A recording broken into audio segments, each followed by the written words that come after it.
नमस्कार, मी संजय सोनवणी.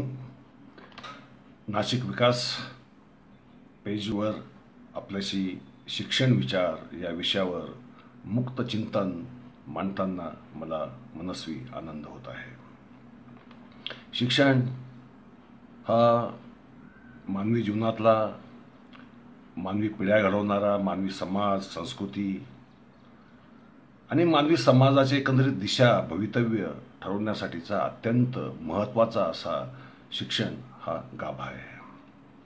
प्राचीन काळापासून आदी मानव जेव्हा होता त्या आदी मानवाच्या काळापासून शिक्षणाची सुरुवात झाल्याचं आपल्याला दिसून येईल. अर्थात ते शिक्षण हे अत्यंत अनौपचारिक परंतु जगण्यासाठी अत्यंत गरजेचं होतं. म्हणजे उदाहरणार्थ हिंस्र प्राणी कोणते, उपयुक्त वनस्पती कोणत्या, उपयुक्त फळं कोणती, उपयुक्त कंद कोणते, शिकार कशी करायची, हत्यारं कशी बनवायची, माग कसा काढायचा, आणि हे जे जगण्यासाठीचं आवश्यक जे गरजेचं होतं ते लहान मुलांना लहानपणापासूनच शिकवलं जायचं. जे ज्येष्ठ लोक आहेत टोळीमधले, ते टोळीमधले ज्येष्ठ विद्यार्थ्यांना म्हणजे मुलांना गोळा करून त्यांना शिकवायचे.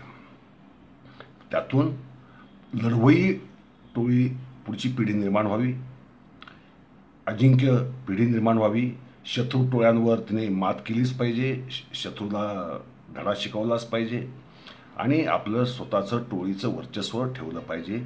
हा शिक्षणाचा आदिम काळापासूनचा हेतू होता.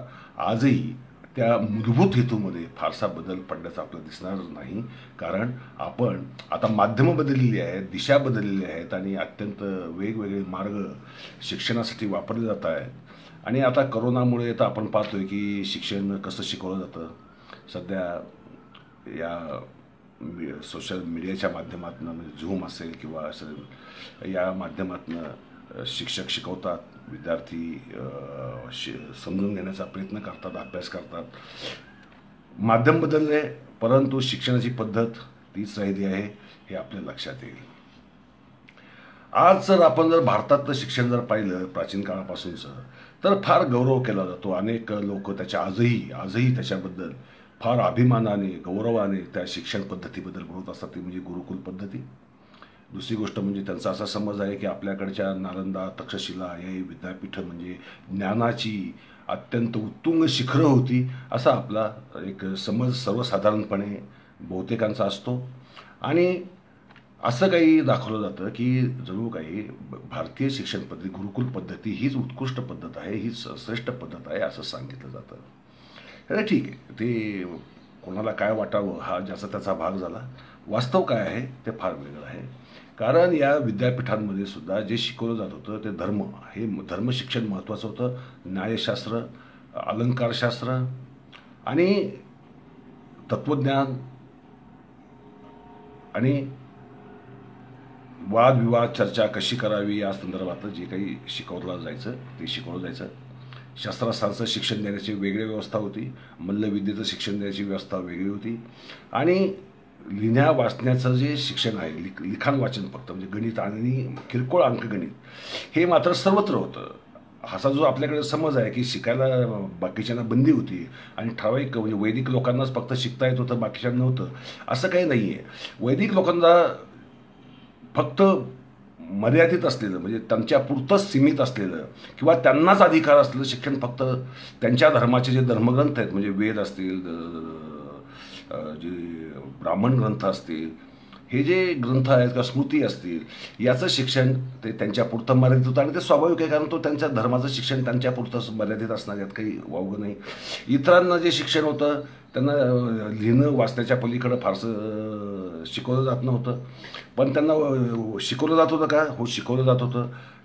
10व्या शतकापर्यंत जे सर्वसामान्य हिंदू का बहुजन ज्याला आपण म्हणतो, मी हिंदू ज्यांना म्हणतो त्या हिंदूंना अत्यंत उच्च दर्जाचं शिक्षण त्यांना उपलब्ध होतं. ते मठांमधनं उपलब्ध होतं, ते मंदिरांमधनं उपलब्ध होतं आणि ते शिक्षणातनं त्यामुळेच कालिदास वगैरे, भौभूतीसारखे, शूद्रकासारखे जे महाकवी किंवा नाटककार जे झाले ते त्यामुळेच होऊ शकले.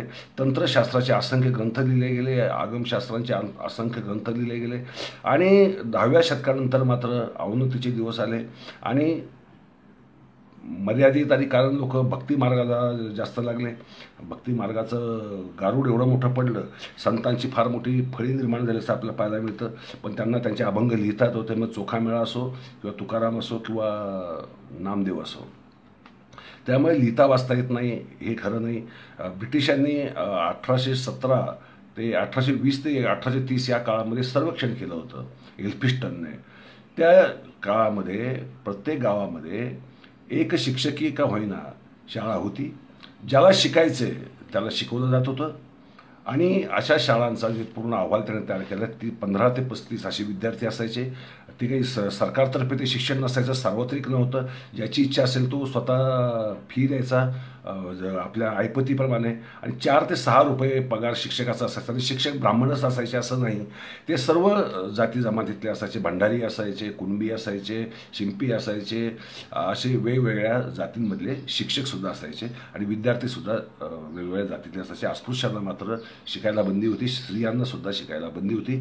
जे सरंजामदार आहेत किंवा उच्च पदांवरचे जे लोक आहेत त्यांच्या महिलांना घरामध्ये घरगुती पद्धतीचं शिक्षण देण्याची पद्धत होती. त्यामुळे शिक्षण नव्हतं अशाला काही भाग नाही आहे.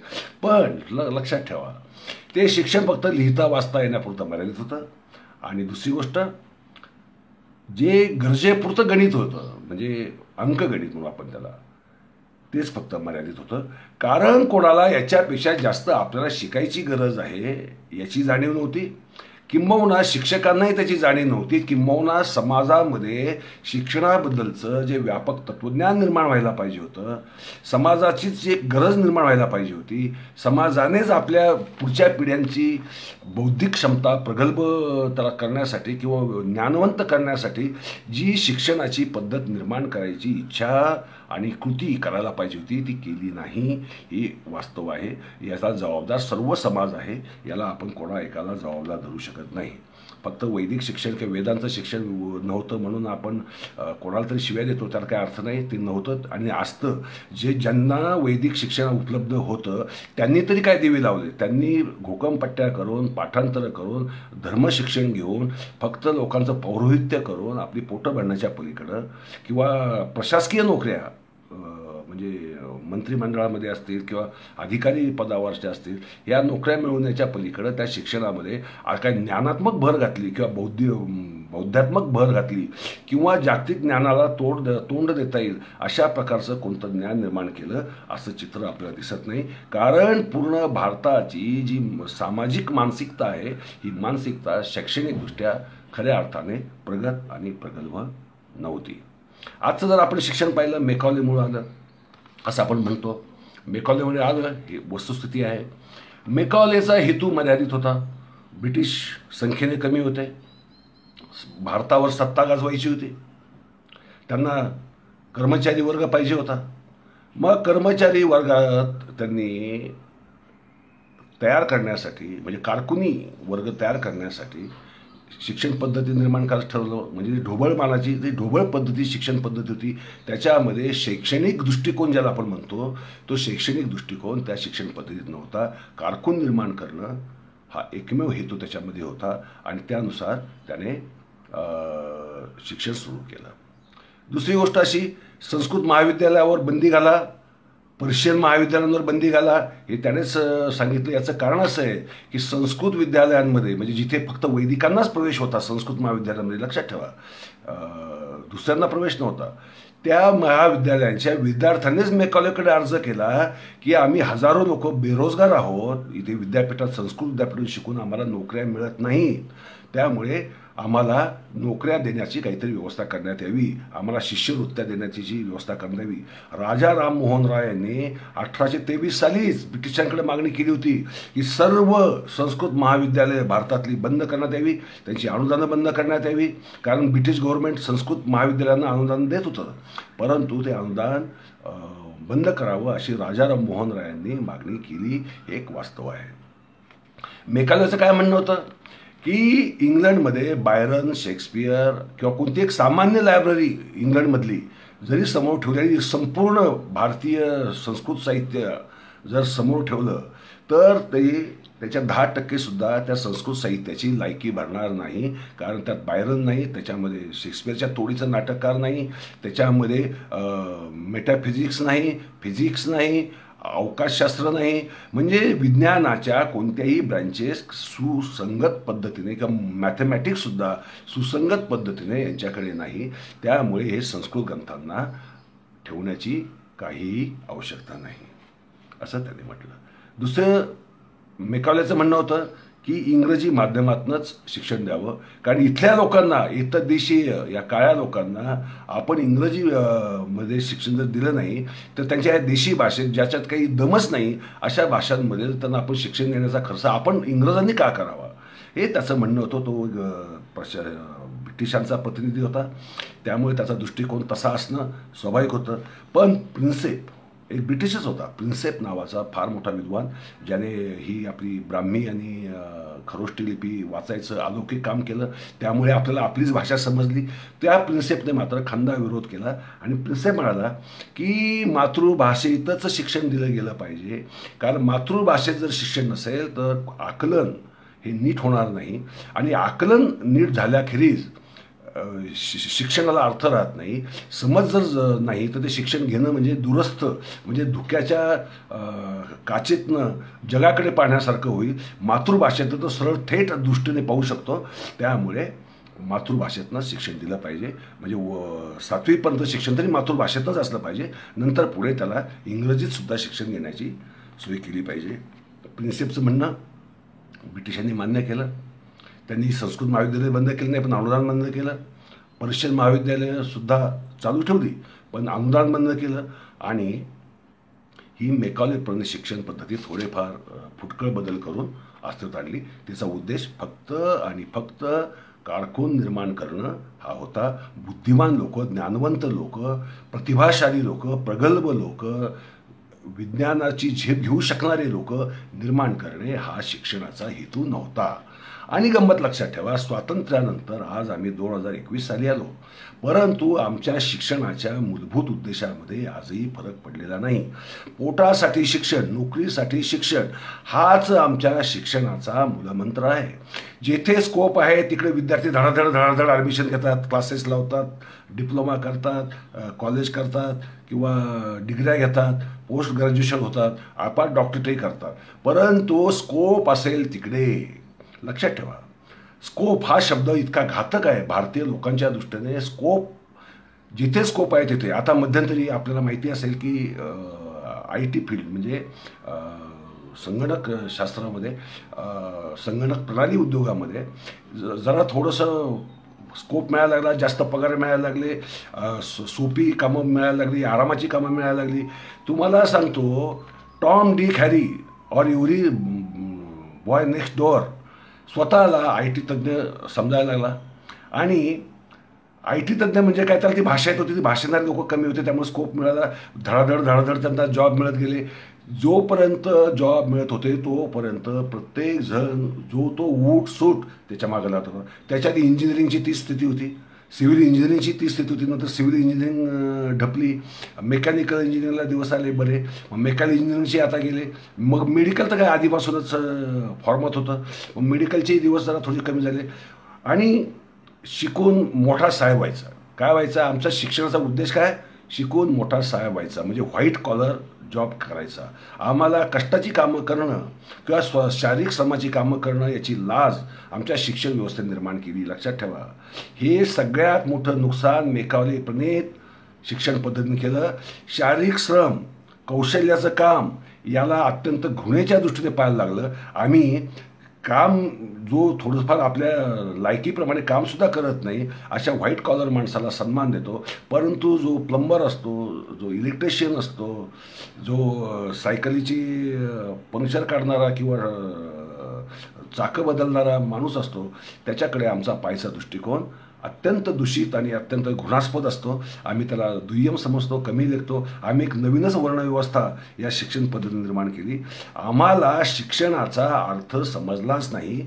आमचा शिक्षणाचा अर्थ एवढा झाला की पोटासाठी काम मिळवणं, रोजगार मिळवणं. आणि त्याचाच परिणाम असा झाला, कारण प्रत्येकानेच रोजगारासाठी शिक्षण घ्यायचं ठरवलेलं असल्यामुळे आमचे शिक्षण संस्था या बेरोजगार निर्माण करणारे अवाढव्य कारखाने बनले. जगातल्या कोणत्याही कारखान्यात निर्माण होणार नाही एवढं प्रॉडक्ट, बेरोजगारांचं प्रॉडक्ट आमच्या शिक्षण संस्थाच निर्माण करतात.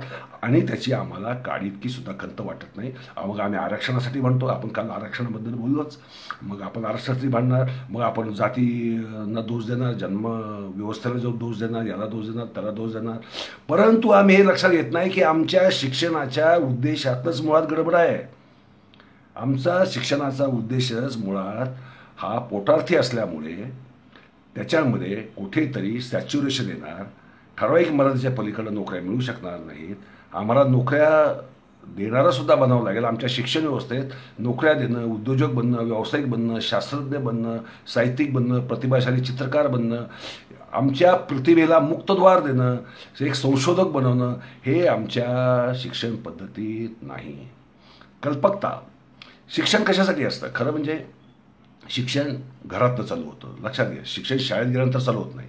आम्हाला असं वाटतं मुलांची प्रचंड फी भरली, 5 लाख 10 लाख फी भरली, आईबापाला धन्य वाटतं. बरं का, पालक फार दोषी आहेत. पालकांचा दृष्टिकोन हाच सगळ्यात घातक आहे.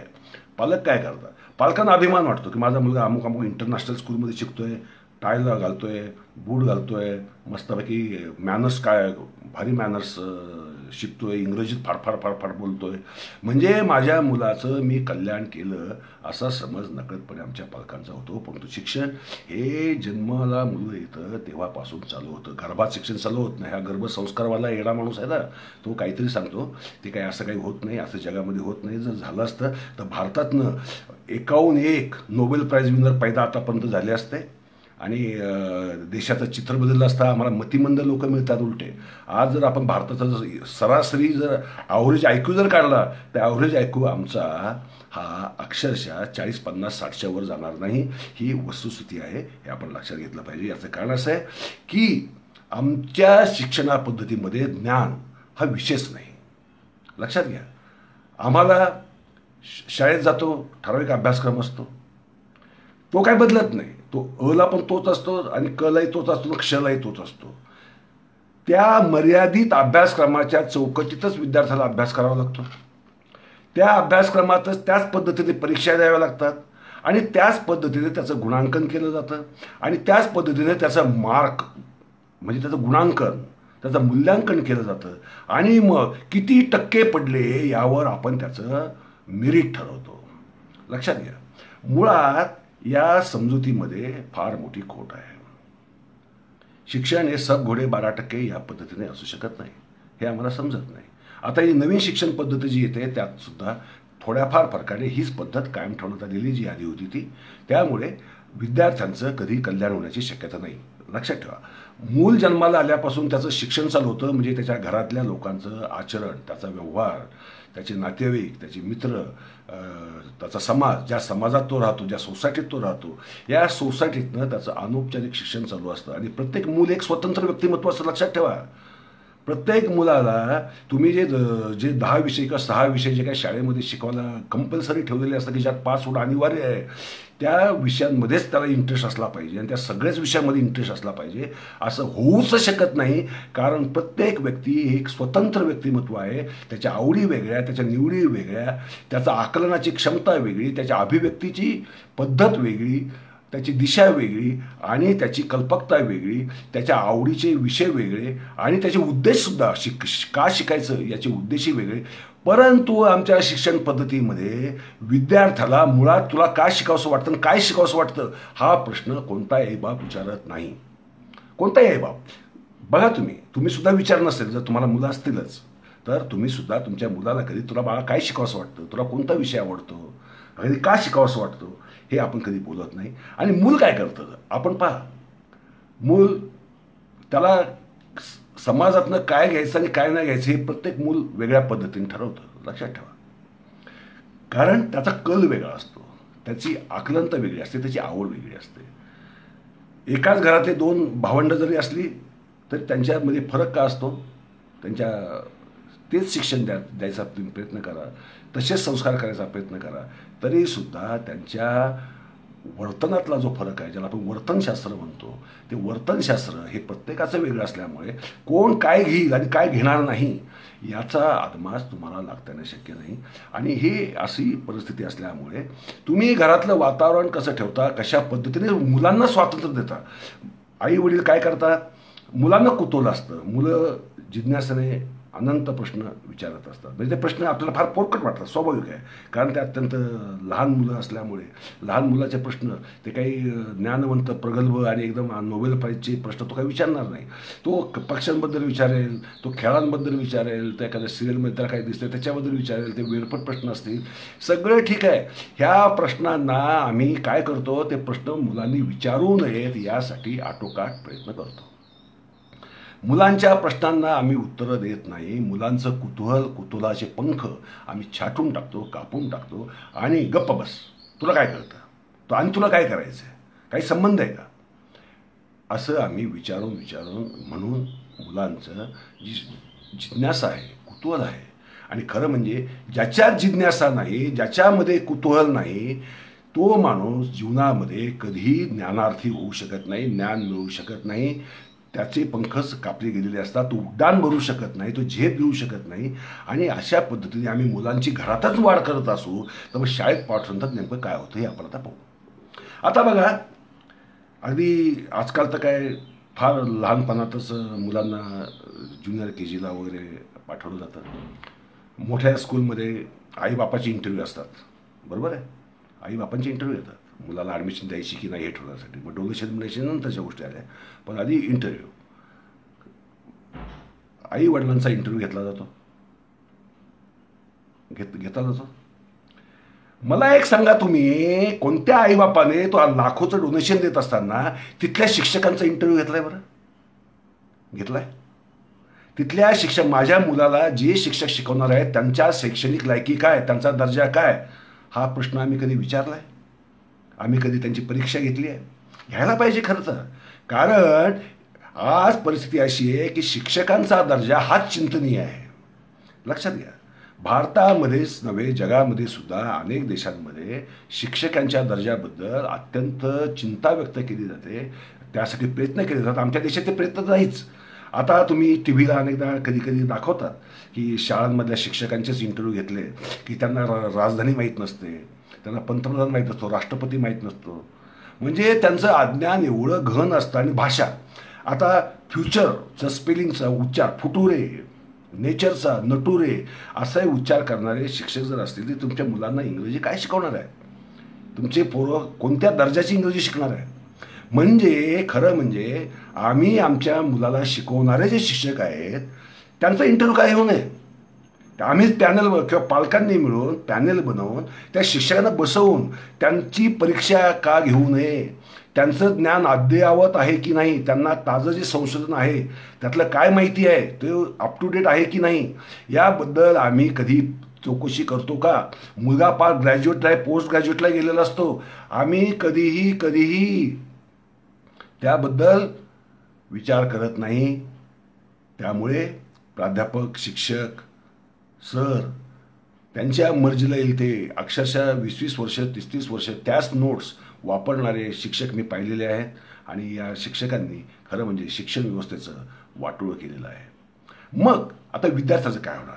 विद्यार्थी शाळेत गेला तर जे पालक करतात ते शिक्षक करतात. मुलांनी शाळेतल्या शिक्षकांना प्रश्न विचारले, लक्षात घ्या, तर शिक्षक काय करतात?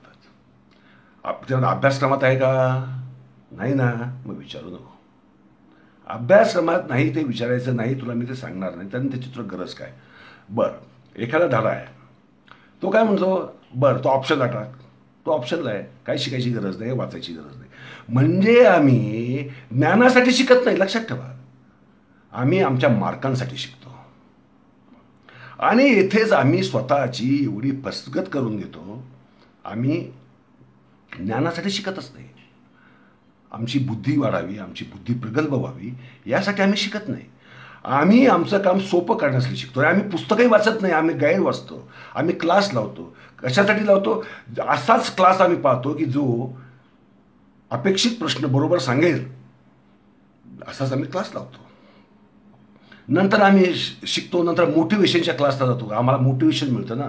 मग तो बिलगेटची कथा सांगतो, तो याची कथा सांगतो, तो यशस्वी लोकांच्या कथा सांगतो, मग हम होंगे कामयाब वगैरे वगैरे ऐकतो. आमचं असं वाटतं की आम्ही पण आता झालोच बिलगेट्स, आम्ही झालोच फोर्ड, अशी आम्ही सगळ्या कल्पना करतो. आणि यातनं फक्त श्रीमंत तो क्लास घेणारा होतो आणि तो मोटिवेशनचा माणूस होतो. तुमच्या पदरामध्ये अक्षरशः काहीही पडत नाही. याचं कारण असं जो बेस आहे, जो ज्ञानाचा बेस आहे, तो ज्ञानाचा बेसच जर तुमच्यामध्ये नसेल तर कोणत्या पद्धतीने कोणत्या परिस्थितीत तुम्हाला भविष्याच्या दिशा स्वतःहून दिसू शकते.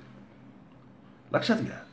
कुतूहल असलं, प्रश्न पडले, प्रश्नाची उत्तरं शोधली आणि ती तर्कशुद्ध उत्तरं शोधली, कल्पनाशक्ती असली, कल्पनाशक्तीनंतर तर्कबुद्धीकडे नेली, तर तर्कबुद्धीने वापरलेल्या कल्पनाशक्तीतनं जर संशोधन केलं तर शोध लागू शकतात ना. आमच्या कल्पना फार भरमसाठ असतात. नको त्या कल्पना, नको ते विनोद करण्यामध्ये आमची कल्पनाशक्ती भारतीयांची सुसाट चालते. हरकत नाही, ती चांगली गोष्ट आहे. म्हणजे एक विनोदबुद्धी असणं ही अत्यंत हेल्दी गोष्ट आहे, ती आरोग्याला फार चांगली आहे. पण पण पण त्यासाठी बुद्धीला श्रमही द्यावे लागतात. लक्षात ठेवा. मन हलकं कधी करावं वाटतं माणसाला? जड झालं तर. जड करण्यासाठी काय करावं लागतं? अभ्यास करावा लागतो, चिंतन करावं लागतं, त्याचं विश्लेषण करावं लागतं. आम्ही काय करतो? आमचं चिंतन विश्लेषण ही भानगडच नसते. मेकॉलेने ज्यावेळेस शिक्षण पद्धती बनवली, त्याला इथले जे भारतीय पंडित आहेत, म्हणजे वैदिक लोक आहेत, त्यांची मदत झाली त्या अभ्यासक्रम बनवताना. आणि मग त्यांनी अभ्यासक्रम करताना आणि प्रश्नपत्रिका कशा असाव्यात हे ठरवताना त्यांनी एकच धोरण पुढे ठेवलं की आपल्याला सोपं काय जाईल, आपल्याला पाठांतर सोपं जातं. कारण आपण वर्षानुवर्ष न समजता पोपटासारखं पाठच करत आलेलो आहे. त्यामुळे जे पाठांतर जर आम्हाला सोपं जाणार असेल तर आम्ही पाठांतर करतो. मग त्या पद्धतीने अभ्यासक्रम बनवा, त्या पद्धतीने प्रश्नपत्रिका बनवा. आणि आम्ही तशा पद्धतीने प्रश्नपत्रिकांची सवय लावली. आजही प्रश्नपत्रिका अ, ब, क, ड ह्यापैकी योग्य तो पर्याय सांगा, अशा प्रकारचे जे प्रश्न जोड्या लावा. किंवा कोणतं गोष्ट कोणत्या साली झाली, शिवाजी महाराजांनी अफजल खानाचा वध कोणत्या साली केला, काय तिथी होती, काय दिवस होता, काय तारीख होती. आमचे प्रश्नोत्तरं हे अशा प्रकारचे आहेत. असा आम्ही प्रश्न विचारला नाही की अफजल खानाची हत्या केल्यामुळे स्वराज्याला नेमका फायदा काय झाला याच्याबद्दल तुमचं मत सांगा. लेखकाचं मत म्हणजे धड्यात ज्या लेखकांनी दिले ते मत सांगू नका, तुमचं स्वतःचं आकलन सांगा, असा प्रश्न आम्ही विचारत नाही. आणि विद्यार्थ्यांनी जर स्वतःचं आकलन जर वापरून जर उत्तर लिहिलं तर तो आपला जो परीक्षक आहे तो अक्षरशः फुली मारतो आणि 0 मार्क देतो. कारण तो म्हणतो की उत्तराची ही पद्धत नाही, अभ्यासक्रमामध्ये हे नाही, पुस्तकामध्ये हे लिहिलेलं नाही. तू किती बुद्धिमान लिहिलं असलं, उत्तर लिहिलं असलं तरी तुला आम्ही पास करू शकत नाही, कारण तू त्याला लायक नाहीस. म्हणजे अशी आमची लायकी आहे. मला आठवतं मी 8वीला पुण्यात शिकायला आलो. मी खेड्यातच शिकलो 7वीपर्यंत. 8वीत शिकायला आलो पुणे विद्यार्थीगृहामध्ये. शिक्षकांनी विचारलं आज पहिलाच दिवस आहे, प्रश्न विचारा. मला प्रश्न पडला होता. आणि तेजोमुख सिद्धांत होता, विश्वनिर्मितीबद्दलचा तेजोमुख सिद्धांत होता. तर मी विचारलं की सर, म्हटलं की मला प्रश्न आहे, म्हटलं की जर तेजोमेघ होता, विरळ तप्त हे होता, त्यापासून एक ग्रह वगैरे बनले असं तुम्ही म्हणता, मग त्याच्यावर जीवसृष्टी कुठून आली? मी लहान होतो, माझ्या मनातला हा प्रश्न होता. मी विचारला शिक्षकांना. शिक्षकांनी काय म्हणावं की याचं उत्तर मी तुम्हाला वर्षाच्या शेवटी देईल. म्हटलं ठीक आहे. म्हटलं मी वर्षाच्या शेवटी त्यांनी पुन्हा शेवटचा तास होता, तोच प्रश्न विचारला त्यांनी की कोणाला प्रश्न असेल तर विचार. मी तोच प्रश्न विचारला. शिक्षकांनी सांगितलं मी याचं उत्तर देणार नाही, कारण हे तुम्हाला अभ्यासक्रमात नाही. आणि जर अभ्यासक्रमात नसेल, तुम्ही जेव्हा इंजिनिअरिंगला किंवा सायन्सला पुढे जाल त्यावेळेस तुम्हाला या प्रश्नाचं उत्तर तुम्हाला मिळेल. आता तुम्हाला याची माहिती करून घ्यायची गरज नाही. लक्षात ठेवा. नंतर मी पिच्छा सोडणारा माणूस नाही, जन्मजात पिच्छाच धरतो. नंतर मी स्वतः विश्वनिर्मितीचा स्वतंत्र सिद्धांत लिहिला, अवकाशस्थान सिद्धांत आणि विश्वनिर्मिती नावाचा. अर्थात त्याला 15-20 वर्ष अभ्यास करावा लागतो, काही एका दिवसात होत नसतो, हे करावं लागत नाही. ते असो. सांगायचा मुद्दा असा की आमचे शिक्षक विद्यार्थ्याचं कुतूहल मारून टाकतात. समजा मी माझ्या स्वतःच्या जोरावर प्रयत्न केला नसता तर माझ्याकडनं हा सिद्धांत लिहिला गेला नसता. ही वस्तुस्थिती आहे. कित्येक कोट्यावधी लक्षावधी विद्यार्थ्यांच्या संकल्पनांना, कल्पनांना, कुतूहलांना, प्रश्नांना याच शिक्षकांनी, याच पालकांनी अक्षरशः त्याचं खून केलेलं आहे. आणि मग मग इथे आईन्स्टाईन कसा निर्माण होईल, इथे न्यूटन कसा निर्माण होईल. आईन्स्टाईन जर या देशात जन्माला आला असता तर तो 7वी 8वीतच पर्यंत जाऊन त्याने नंतर रामराम ठोकला असता. आईन्स्टाईन नाव हे जगाला माहिती झालं नसतं, कारण तो झालाच नसता, कारण त्याला हे करताच आलं नसतं. ते करावं अशी वातावरणच नाही. मग आपण असे कितीतरी प्रतिभा मारलेल्या आहेत, आणि ह्या प्रतिभा मारल्याचं कारण आपलं कुटुंब पद्धती, कुतूहल मारणारी, आणि आपली शिक्षण पद्धती. या शिक्षण पद्धतीने आमच्या विद्यार्थ्यांचं प्रचंड प्रचंड वाटोळं केलेलं आहे. शिक्षण म्हणजे काय? शिक्षण म्हणजे विद्यार्थ्याला, मुलाला प्रगल्भ बनवणं, त्याला माहितीने संपृक्त न करणं, ज्ञानाने संपृक्त करणं, त्याच्यामध्ये लॉजिकल सिक्वेन्सिंगने विचार करण्याची पद्धत विकसित करणं, तार्किक विचाराची पद्धत त्याच्यामध्ये विकसित करणं, आणि शेवटी त्याचं काहीतरी उपयोजन म्हणजे ज्याचा युटिलिटी ही शोधणं. आणि युटिलिटी जरी नसेल त्याचं तात्विक, त्याचं पुढच्या संभावना ज्या आहेत त्या संभावनांची दिशा दाखवणं, हा जो प्रवास आहे हा ज्यातनं मिळतो त्याला शिक्षण म्हणतात. शिक्षण हे व्यक्तिगत असतं, लक्षात ठेवावे. शाळा कॉलेजामध्ये शिक्षण नाही. असं इमर्सनने असं म्हटलेलं आहे की education given in schools and colleges is not education but meaning of education. लक्षात घ्या. शाळा कॉलेजामध्ये आम्ही फक्त शिक्षणाचा अर्थ शिकतो, शिक्षण नाही. आम्ही काय शिकायचं हे शाळा कॉलेजमध्ये शिकतो. लक्षात घ्या. आपली फार गफलत झालेली आहे. आम्हा भारतीय लोकांची प्रचंड गफलत झालेली आहे. आम्हाला वाटतं शाळा कॉलेजातच जे मिळतं ते शिक्षण, त्यात जे पास होतो त्याच्यावर आमचं मेरिट, आम्ही बुद्धिमान. जर नापास झालो, कमी मार्क मिळाले तर आम्ही निर्बुद्ध. हे आम्ही ठरवून टाकून आमचे मापदंड जे शिक्षणाचे, ज्ञानाचे मापदंड, हे आम्ही एवढे फालतू, अवैज्ञानिक, अशास्त्रीय बनवून टाकलेले आहेत की त्यामुळे आम्हाला शिक्षणाचा अर्थ कळाला नाही. शिक्षण शाळा कॉलेजमध्ये आम्हाला फक्त काय शिकायचं आहे यासाठी ते आहे. म्हणजे शाळा कॉलेजमध्ये तुम्हाला अभ्यासक्रम दिलेला असतो, तो एक आराखडा असतो. लक्षात ठेवा.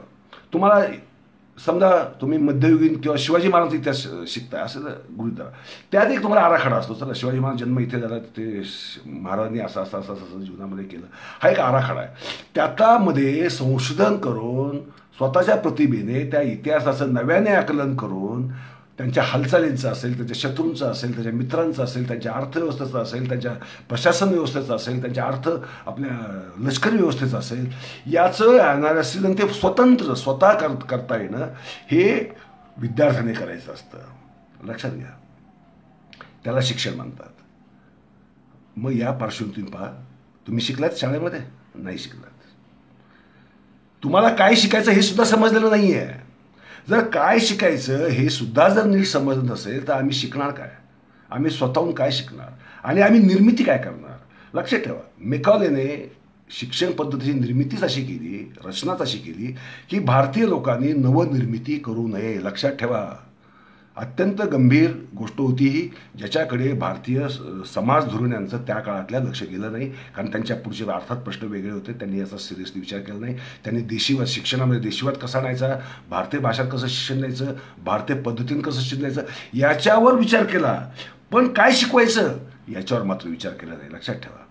काय शिकवायचं, कसं शिकवायचं याच्यावर विचार केला नाही. त्याच्यामुळे आमच्या शिक्षण पद्धतीचं अक्षरशः पूर्ण मातेरज होऊन गेलं. कारण आम्ही शिक्षणाचा अर्थ जो मेकॉलेने मनामध्ये ठेवला होता तोच हेतू पुढे रेटत आम्ही आस्थागतपर्यंत आणलेला आहे.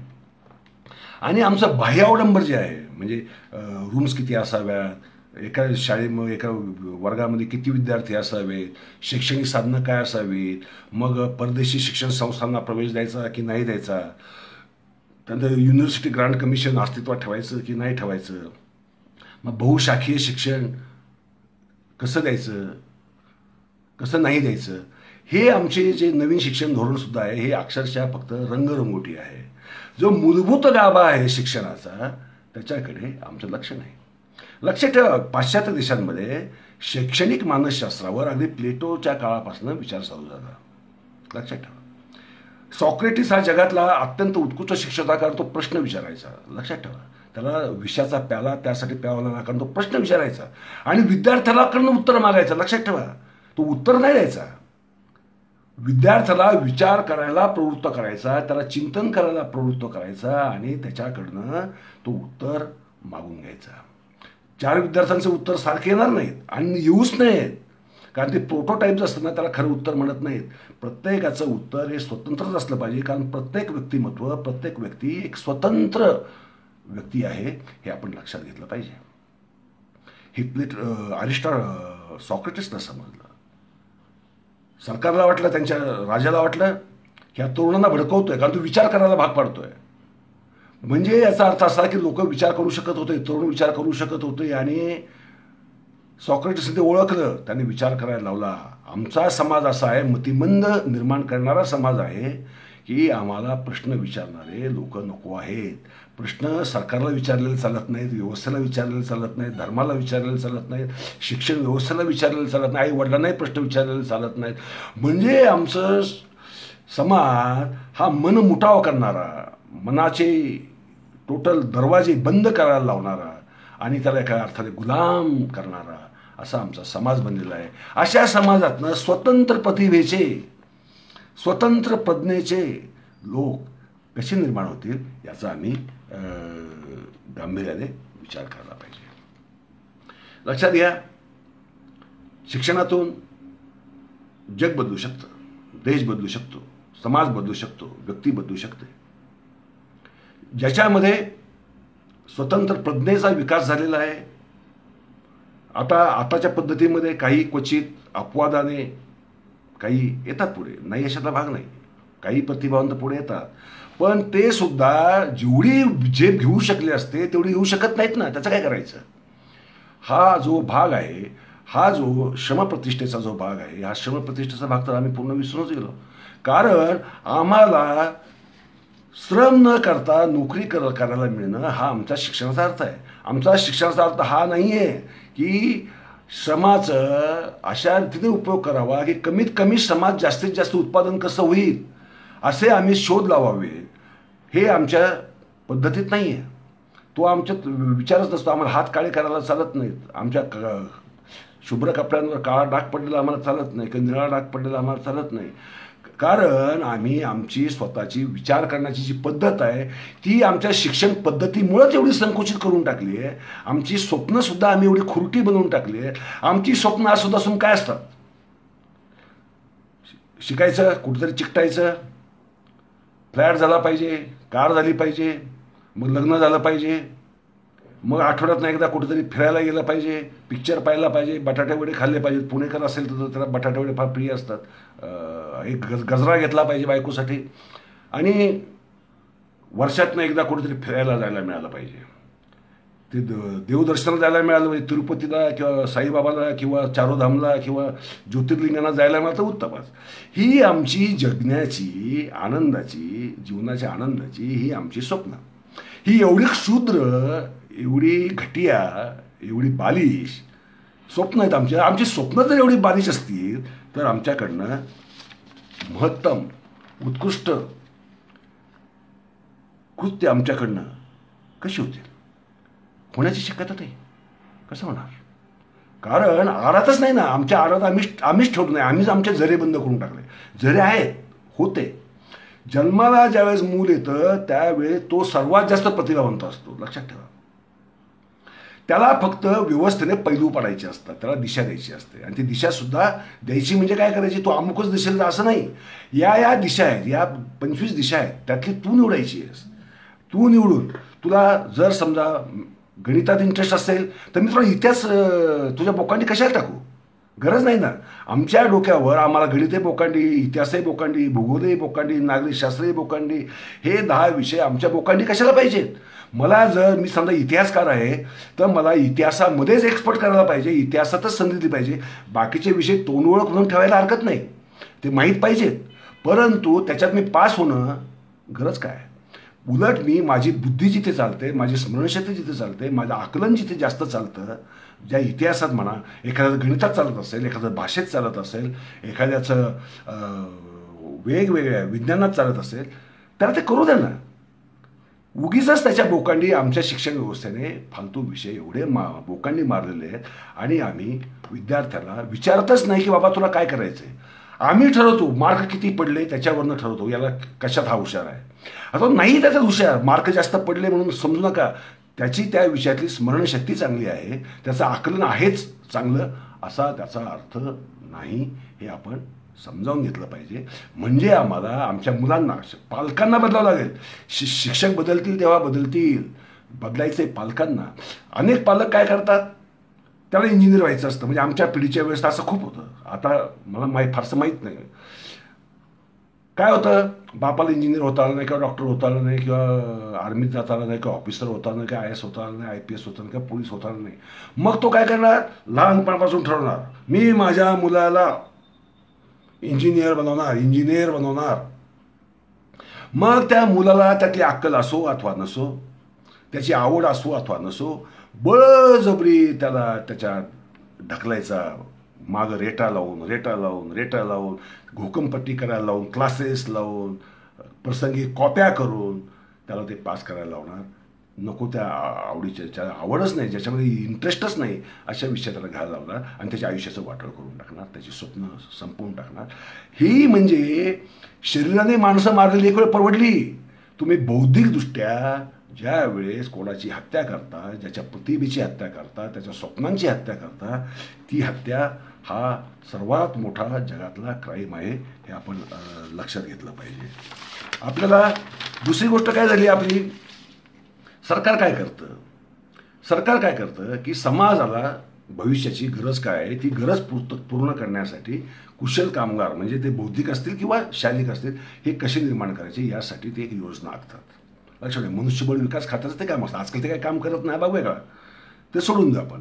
परंतु टेक्निकली तरी त्यांना ते काम करावं लागतं.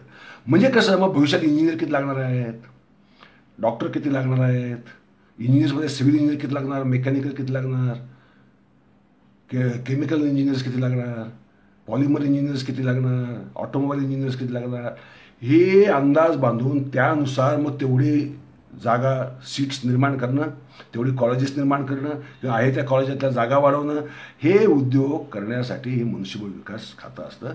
की भविष्यातली समाजाची गरज भागवणं हा त्यांचा हेतू. म्हणजे मूल जणू काय आज जन्माला येणारं मूल हे उद्याचं समाजाचा बिनकामाचा पोट भरू हमाल आहे, ओझे वाहू हमाल आहे.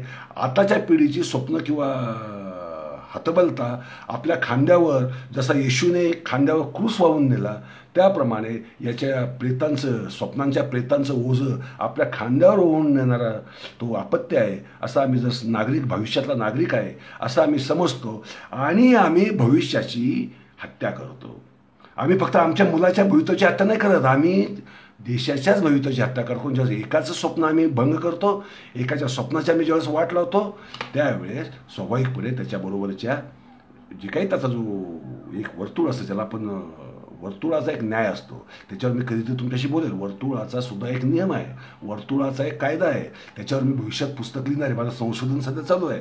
तो वर्तुळाचा नियमातला एक भाग असा आहे की विद्यार्थ्याचं जे वर्तुळ बनतं नैसर्गिकरित्या, मग ते परिवारातलं असेल, विद्यार्थ्यातलं मित्रांचं असेल, किंवा बाहेरच्या शाळाबाह्य मित्रातलं असेल, जे वर्तुळ बनतं ते वर्तुळाचा एकमेकांवर होणाऱ्या जे परस्पर संबंधाने निर्माण होणारे जे परिणाम होतात, त्यातनं एक विनाशक अशी परिस्थिती निर्माण होते. आणि ती होऊ नये हा जर विचार करायचा असेल तर आधी पालकांनी शहाणं व्हायला पाहिजे, आणि दुसरी अक्कल शिक्षकांना यायला पाहिजे. आज शिक्षक पुरी गुरुदेव वगैरे फार चांगलं, आम्ही गुरुपौर्णिमेला फार त्यांचं वंदन वगैरे करतो आणि हे करतो. मी सांगतो तुम्हाला, माझे वडील शिक्षक होते, लक्षात ठेवा, माझे वडील शिक्षक होते.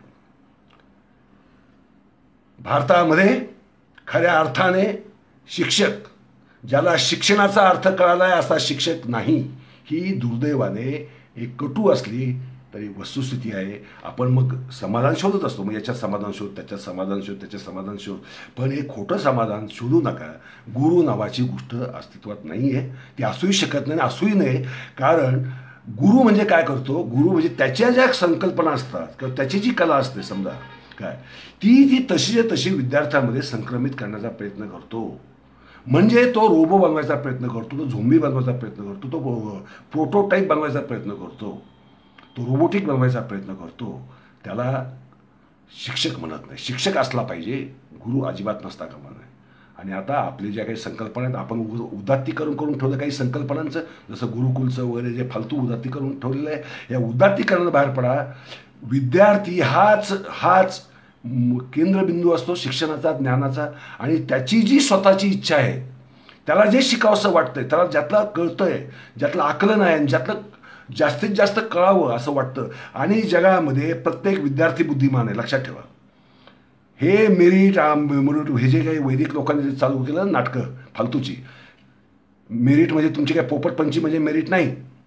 ते अगदी अत्यंत फालतू, शिक्षणाचा तो अत्यंत फालतू प्रकार आहे. पाठांतर असणं किंवा स्मरणशक्ती असणं, ती स्मरणशक्तीची परीक्षा झाली, ती ज्ञानाची परीक्षा नाही, ती तुम्हाला काय समजले त्याची परीक्षा नाही. त्यामुळं या गोष्टींवर अत्यंत गंभीरपणे विचार केला पाहिजे. मी शिक्षण विचार पुस्तक लिहिलं. हे माझं जे शिक्षणाबद्दलचं चिंतन होतं ते पुस्तकात फारच व्यापक आहे, बरंच आहे. मी आता भाषणामध्ये जेवढं सांगू शकलो तेवढंच. परंतु एक लक्षात घ्या, तुम्हाला आजपासून तुम्हाला स्वतःला बदलायला पाहिजे. तुमचे ज्ञानाचे विषय बदलले पाहिजेत, माहितीचे नाही, ज्ञानाचे विषय बदलले पाहिजेत. आपल्या प्रगल्भतेचे विषय बनले पाहिजे, आपल्या स्वप्नांचे विषय बदलले पाहिजेत. तरच आपण खऱ्या अर्थाने एक समर्थ देश, राष्ट्र, समाज घडवू शकतो. आम्ही आताच्या पद्धतीने समाज घडवू शकत नाही. मी आता जाता जाता एकच गोष्ट सांगतो तुम्हाला, आमची शिक्षण व्यवस्था काय आहे. समीर मोहिते म्हणून टाटा समाज कल्याण विभागातलं विद्यापीठामध्ये टाटा समाज कल्याण TIS आपल्याला माहिती असेल, ऐकलं असेल आपण, प्रसिद्ध आहे, अत्यंत प्रसिद्ध आहे, भारत प्रसिद्ध आहे. समीर मोहिते हा तिथला विद्यार्थी. त्याने कोकणामधल्या 2 शाळांचा 7वीचे विद्यार्थी आणि 10वीचे विद्यार्थी 1 वर्षभर अभ्यास केला 2 गावांचा. त्याने निष्कर्ष काढले. निष्कर्ष काय काढले? प्रत्येक विद्यार्थ्याला म्हणजे त्यांना प्रश्न विचारले. त्याने बरीच प्रश्नपत्रिका तयार केली. त्यातला एक प्रश्न असा होता, तुम्हाला क्रिकेटचा कॅप्टन कोण असावा? माझ्या जातीचा असला पाहिजे. 7वीतली मुलं म्हणतात, 10वीतली मुलं तेच म्हणतात. त्यानंतर पोरींनी तिला घरातली कामं आली पाहिजेत. घरातली कामं करणं मुलींचंच काम आहे. हा दुसरा, हे विद्यार्थ्यांचं. त्यानंतर शिक्षक कोणता आवडतो? जातीचे किंवा जातीच्या जवळपासचा जो आहे तो शिक्षक आम्हाला आवडतो. तुझं नवबौद्धांबद्दलचं मत काय आहे? ते जातीवादी लोक आहेत, आम्हाला त्यांच्या आंबेडकर जयंतीत किंवा याच्यामध्ये सहभागी करून घेत नाहीत. अशा स्वरूपाचे अक्षरशः तुम्हाला आश्चर्य वाटेल, धक्का बसेल की मुलं जर शालेय जीवनातच शाळेतच ह्या विचार करतायत, म्हणजे आमची शिक्षण पद्धती विद्यार्थ्याला काय लायकीचा नागरिक बनवत आहे, कोणत्या दिशेला नेणारा नागरिक बनवत आहे की ज्याच्यामध्ये जातीवाद, लिंगभेद हे लहानपणापासून त्याच्या डोक्यामध्ये शाळेमध्येच भरवलं जातं. म्हणजे घरातही भरवलं गेलेलं आहे अर्थात, त्याशिवाय तो शाळेत त्याचा उद्गार येणार नाही. पण शाळेत तरी बदलायचा प्रयत्न व्हावा, तो सुद्धा होत नाही. त्याच्यामुळे आपल्याला फार गंभीरपणे विचार करावा लागतो. उद्योगशास्त्र आपल्याकडे विकसित का होत नाही याचं कारण पुन्हा आपल्या शिक्षण व्यवस्थेत आहे. कारण आपली शिक्षण व्यवस्था नोकरदार बनवणारी व्यवस्था आहे. आमची शिक्षण व्यवस्था आम्हाला चांगला शेतकरी बनणं शिकवत नाही. शेतीवर आधारित उद्योग काय आहेत, किमान काय आहेत आणि काय होऊ शकतात हे आम्हाला शिकवलं जात नाही.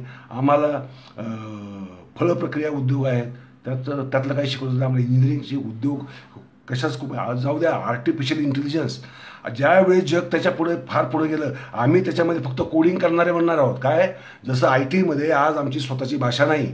मी 98 साली माझी सॉफ्टवेअर कंपनी होती. मी बेंगलोरला एका प्रसिद्धीमध्ये क्वांटम कॉम्प्युटरची संकल्पना मांडली होती. आत्ता त्या गोष्टीची ती 98ची गोष्ट, आता त्याला 22-23 वर्ष होऊन गेली. अजून आता त्या क्वांटम कॉम्प्युटरच्या दिशेने थोडे प्रयत्न आता होत आहेत, पण ते भारतात नाहीत, ते बाहेर होत आहेत. लक्षात ठेवा, मी कल्पना मांडली, माझ्याकडे ते संशोधनासाठी जो पैसा लागत होता, जी लॅबोरेटरी पाहिजे होती, ती मला उपलब्ध करता आली नाही. मी प्रयत्न केले अर्थातच, पण ते होऊ शकलं नाही. पण त्याचा आराखडा जो आहे सगळा मी तयार करून ठेवला.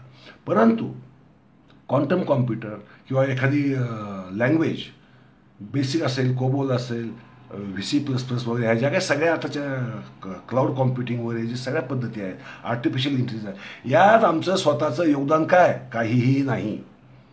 आम्ही त्यात फक्त कोडिंग करणारे हमाल बनणार आहोत. जसं एखाद्याला संस्कृत येते, एखाद्याला जपानी येते, एखाद्याला येते, तशी एखादी ही लँग्वेज एखाद्याला येते आणि तो स्वतःला बुद्धिमान समजायला लागतो. त्याच्यासारखा मतिमंद खरं कोणीच नसतो. त्याला फक्त भाषा येते, त्याला सांगितलं त्याप्रमाणे फक्त कोडिंग करायचं आहे, त्याला काही फार अक्कल वापरायची नाही आहे. तरीसुद्धा तो स्वतःला बुद्धिमान समजतो, कारण त्याला पगार जास्त मिळतो. लक्षात ठेवा, आमची प्रतिष्ठेच्या कल्पना, त्याला पगार किती मिळतो, तो काम काय करतो किंवा निर्मिती काय करतो याच्यावर आमची त्याच्याकडे पाहायची दृष्टी ठरत नाही. त्याला पगार किती मिळतो, लक्षात ठेवा, पॅकेज किती आहे, यानुसार आमचा त्याच्याकडे पाहण्याचा दृष्टिकोन बनतो. ही जर आमची सामाजिक स्थिती असेल, एक काळ असा होता, लक्षात ठेवा, आताही आहे म्हणजे, पण त्यावेळेस तो पोर्टर जरी असला रेल्वेमधला पोर्टर, तर लग्न ठरायला लागलं तर मुलीकडचे प्रश्न काय विचारायचे, वर कमाई किती आहे. लक्षात ठेवा, पगार किती विचारायचे नाही, वर कमाई किती. म्हणजे आम्हाला जावईसुद्धा फ्रॉड पाहिजे असतो, पैसे खाणारा पाहिजे असतो, करप्ट पाहिजे असतो, लाचखाऊ पाहिजे असतो. ही आमची सामाजिक नैतिकता कशामुळे बनली याचं कारण पुन्हा आम्ही शिक्षण पद्धती जातो, कारण मूल्य शिक्षण आमच्या शिक्षण पद्धतीचा गाभास नाही. नैतिकता हा आमच्या विचारांचा गाभास नाही, आमच्या सामाजिक विचारांचा तो आमचा गाभा नाही. मित्र, खूप बोलण्यासारखं आहे, आपण बोलत राहू वेळोवेळी.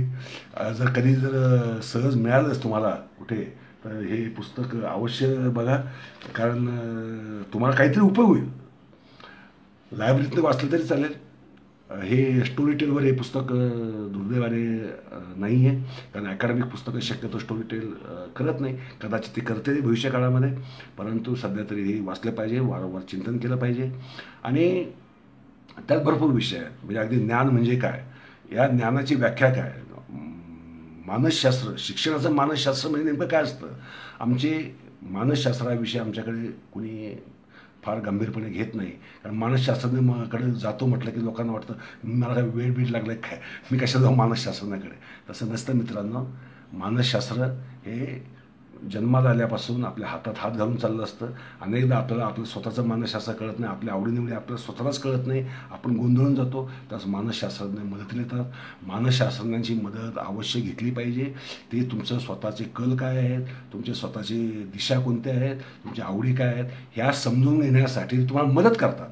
ते तुमच्या डोक्यावर थोपत नाहीत. ज्या तुमचे खरोखरचे जे कल आहेत, नैसर्गिक जे कल आहेत, ते तुम्हाला सांगत असतात. तुम्ही काही गोष्टी यातनं समजून घेतल्या असतील, तुम्ही शांतपणे ऐकून घेतलं. सर्वांचा मी आभारी आहे. धन्यवाद.